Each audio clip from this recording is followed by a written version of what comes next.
Hello, my name is Carsten Osterlund. I'm Associate Professor at Syracuse University, the Information School, and I'm also currently Director of our Master's Program in Information Management.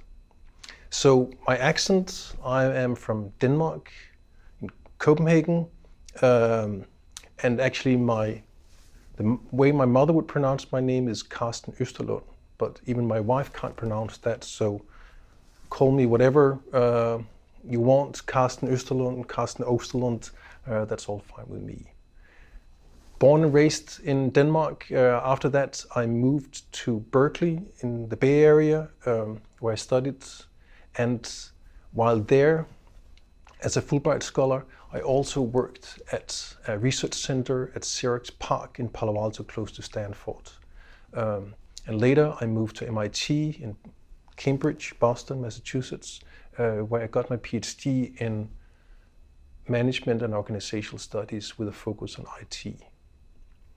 And since I was at Berkeley, I've been dealing with the topic that we're going to cover in this class, which is digital transformation, and how you, as an information manager, can dive into and understand the digital transformations that are coming at you and make them work productively for you and your organization and in your career.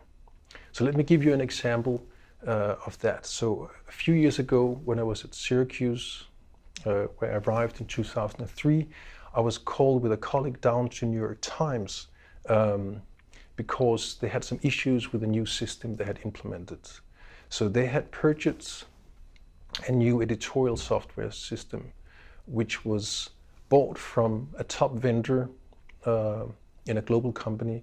The system had already been rolled out at other big newspapers like LA Times and Washington Post, and it had been developed with all the bells and whistles of end-user focus and tailoring their products, where they have talked to the editors, the beat journalists, and so forth. And the system costs between $30 and $40 million, the software. Even despite all that work, when it was rolled out, the editors didn't like it, and there was a lot of complaints. So they called us down to take a look and talk to the people there. So the issue is, what is the problem here? Is it because some of the editors are older and they don't want to change their ways? Is it because it changes the division of labor between the beat journalists, the editors, the production people? It changes the whole rhythm between the printed version, the online version, the mobile version of the paper. What are the issues here? So what you're going to do in this class is that you're going to build a set of skills that are going to allow you to be able to better sense some of the digital transformation coming around the corner, be able to seize the opportunities that it gives you, and be able to transform your organization, your environment, to make that work for you. Some of this requires you to develop your analytical abilities. You need some analytical tools to be able to understand the situation and really dive into it. But it also requires you to extend the range of roles you can take on in your interaction with your colleagues, your managers, your employees, so you're more effective in dealing with those issues. So when you have to face the editors who doesn't want to use your $36 million piece of software, you need to think about whether you need to tell them directly you have to do this or that, or you work with them over time to shape their ways of doing stuff in a way that you'd like to see the organization go. I'm very excited to spend the next weeks with you developing your abilities and get you going in this introduction to information management. So you might ask yourself at this point, how do I stay successful in this class? What should I pay attention to?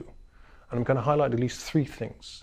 One, I encourage you to look at the syllabus where I have this pyramid represented, where at the bottom of the pyramid there are, when you engage with the material, if you understand it and can explain it, that is one element, but that's only the bottom. What I really want you to see from you during this semester is that you can move up the pyramid where you can use the material to analyze a situation like your own or a case study. And even better, if you can move further up the pyramid so you can create new frameworks.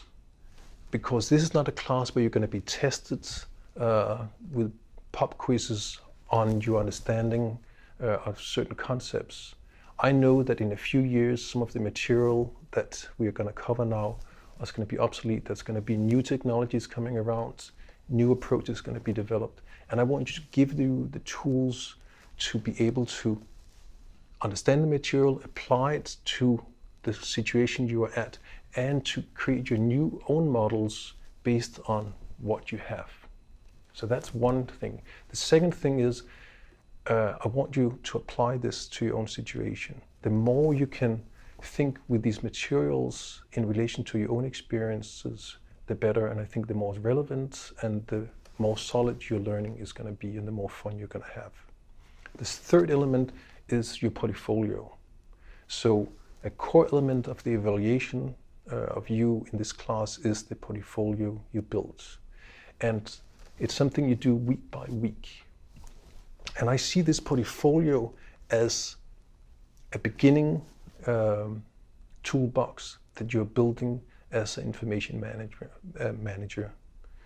You might already have worked several years and you already stuff you can put in that toolbox. But this class is going to give you a start to a portfolio where you can summarize different perspectives on information management and digital transformation, different analytical models that you can apply when you have to deal with resistance to change, when you have to do stakeholder analysis, when you have to transform an organization's culture to make it adapt to a new technology. So those are the three things I really want you to keep in mind. And maybe one other element as we move forward on these lectures here. The lectures you're going to hear we go through in the next few weeks and the roundtable discussions you're going to see, take that not as the kind of the work of God, but more as a beginning of a conversation. These should prompt you to think, go further, look for other material, and engage in a discussion of these topics in the synchronous sessions that's going to follow every week. So I look very much forward to working with you in the coming weeks on this material. Welcome.